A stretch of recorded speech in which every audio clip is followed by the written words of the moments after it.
بل زمون په علاقو کې خاص طور باندې اکثر د مساجدو کې بتاسو اور ساره یو आवाज به شي پاسه پښمنی دی د پښمنی आवाजونه به شي په هر مسجد کې برور کی بیا چې پښمنی وشي کس چاته جمعات سره به خوا کې کوری بیا لاړ شي پښمنیو کې چې پښمنیو کې نو بیا به 10-15 منټ مخکې د پښمنی راشي نو بیا به پکې आवाजونه کوي او بوس کې وب نو لکه د الله بندا په دې ورځو کې خدا خوستي کوم دار زمون په رومبنه شره چې 13 شو نو یخنی ده کنه نو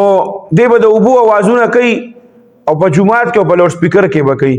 وبوس کې وب بیا به وای 15 منټه پاتې شو وبوس کې او 2 منټه پاتې شو وبوس کې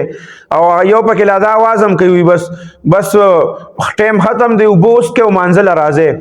نو چې تا پکې دا आवाज وکړي چې منزل راځي نو دا ته چې پسې بیا ودرېږي او بیا ته وی الله اکبر او بیا پاره کې حي علی الصلاه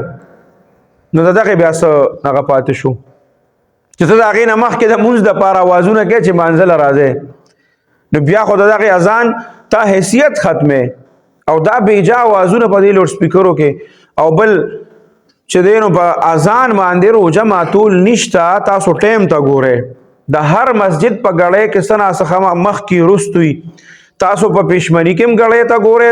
ان شپږ منټه مخ کې پښمنی بندوي او تاسو چې کم دینو بیا په روزه مات کې غړې ته ګوره نو 2-3 منټه احتیاط سړیو کې د غړو کې فرق هي اذان ته نی قتل پکار خپل چې ټیم داخل شو غړې ته قتل پکاري صحیح ټیم چی نو د دې د وجه نه په مساجدو کې داسې قسمه आवाजونه او داسې قسمه دغه او هغه ټیم کې بعض مساجدو کې پکې پورا غوبل جوړو یار قسمه आवाजونه پکې کیږي او دغه کیږي نو دا نی پکار د سره غوره دا د مسجد د تقدس خلاف دی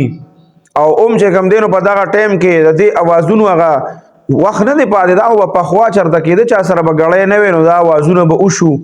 د یو چت زمانه به سړی ودرې د یو ځای کې به چت هغه هغه باندې به ودرې د आवाज به وکړو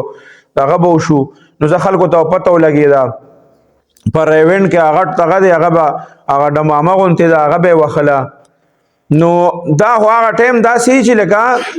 په مسجد کې دا کس مسجدونه یو بل ځای ولا مقرر کړي نو بیا ټیک د وخه پکې आवाजونه هم کوي ورسره کوي په مسجد کې دا سړي دی په کار کم از کم